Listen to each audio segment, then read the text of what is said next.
മറ്റുള്ളവർ തെറ്റിദ്ധരിക്കാൻ പറ്റില്ല. നമ്മൾ എഴുതുന്ന വാക്കുകൾ പല രൂപത്തും ഇപ്പോൾ പ്രണയം എന്ന് പറയുന്നത് പ്രേമം എന്നുണ്ട്, ഇഷ്ടം എന്നുണ്ട്, പല കാര്യങ്ങളുണ്ട്. അതേപോലെ പല വേർഡുകളും ചിലപ്പോൾ തെറ്റിദ്ധാരണയായിട്ട് മാറിപ്പോകും.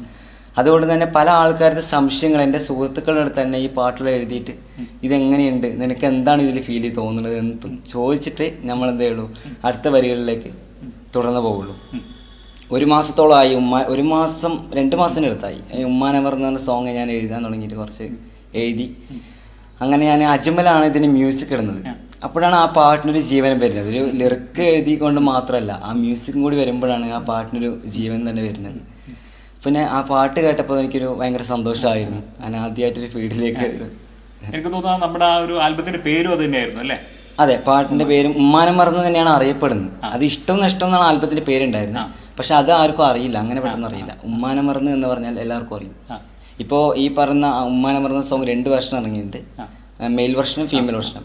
മെയിൽ വെർഷൻ ഇറങ്ങുന്ന സമയത്ത് അജ്മൽ ചെറുതലിനെ ഇന്ന് കാലത്തും അറിയപ്പെടുന്നത് ഉമ്മാനം മറന്ന അജ്മൽ. അത് സന്തോഷമാണ്. കാരണം എന്താ വെച്ചാൽ ഞാൻ എഴുതിയ പാട്ട് അവിടെ അങ്ങനെ ഒരു സംഭവം. പക്ഷെ അവന്റെ സൃഷ്ടിയും എന്റെ സൃഷ്ടിയും തന്നെയാണ് ആ ഒരു വിജയത്തിലേക്ക് എത്താൻ കാരണം, എന്റെ മാത്രമല്ല. ഓക്കെ, നമ്മൾ ഇപ്പൊ അതിനുശേഷം ഒരുപാട് സോങ്ങുകൾ എഴുതി കഴിഞ്ഞു. പിന്നീട് ഇങ്ങോട്ട് വരുമ്പോൾ പിന്നീട് പാട്ടിലേക്ക് പോയി, താങ്കൾ തന്നെ ഒരു ഗായകൻ എന്ന രീതിയിലേക്ക് പോയി. ആ കടന്നു വരവ് എങ്ങനെയായിരുന്നു?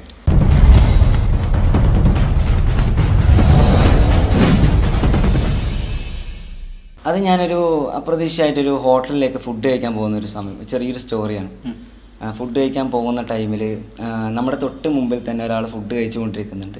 ആ കഴിച്ചുകൊണ്ടിരിക്കുന്നവിടെ ഞാൻ എഴുതിയൊരു പാട്ടിനോട് റിംഗ് ടൂൺ ആയിട്ട് വെച്ചിരിക്കുന്നത്, ഇനി നീ വരെ എന്ന് പറയുന്ന സോങ് റിംഗ് ടൂൺ ആയിട്ട് വെച്ചപ്പോൾ നമുക്ക് വല്ലാത്തൊരു സങ്കടമായി. കാരണം ആളുടെ മുമ്പിൽ എഴുതിയ ആളാണ് നിൽക്കുന്ന പോലും ആൾക്ക് തിരിച്ചറിയുന്നില്ല. അതെനിക്ക് വല്ലാത്തൊരു സങ്കടത്തിലേക്ക് വന്ന് നമ്മുടെ ഫ്രണ്ട്സ് അടുത്ത്, എൻ്റെ ഉമ്മാൻ്റെ അടുത്ത്, ഉപ്പാൻ്റെ അടുത്തൊക്കെ ഞാൻ കാര്യങ്ങൾ പറഞ്ഞു. അപ്പോഴാണ് അവരും എനിക്ക് പറഞ്ഞു തരാൻ, ഒരു പാട്ട് എഴുതിയോണ്ട് മാത്രം പോരാ.